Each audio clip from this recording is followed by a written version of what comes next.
मोहम्मद शाफी, जो अभी सिर्फ 7 साल के थे, वालदैन के फर्माबरदार होने के साथ साथ जमात के होनहार तलबा में भी शुमार होते थे। उनका सबसे बड़ा शौक परिंदों और जानवरों से दोस्ती करना था। एक दिन सुबह की सैर को बाग में गए तो उनकी नज़र एक तितली पर पड़ी जो उन्हें घूर रही थी। शाफी ने फौरन तितली से दोस्ती का हाथ बढ़ाया। प्यारी तितली, तुम मुझे बहुत अच्छी लगी हो, क्या तुम मुझसे दोस्ती करोगी?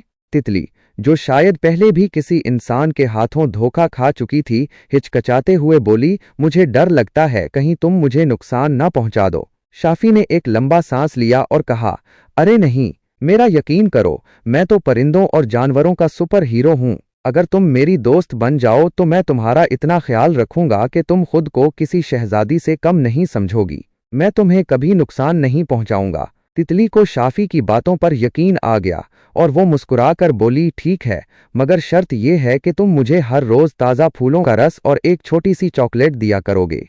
शाफी भागा भागा घर से एक बड़ा सा शीशे का मुर्तबान ले आया। उसने तितली को बड़ी एहतियात से मुर्तबान में डाला और खुशी खुशी घर की तरफ दौड़ा, जैसे कोई खिलाड़ी वर्ल्ड कप की ट्रॉफी उठाकर भाग रहा हो। लेकिन बीच रास्ते में वो एक बड़े से पत्थर से ठोकर खाकर गिरा और मुर्तबान भी जमीन पर गिरकर टूट गया। तितली कैद से आजाद हुई और फौरन एक कहका लगाती हुई बोली, हा हा हा, देखा, तुम तो इतनी भी हिफाजत नहीं कर सकते।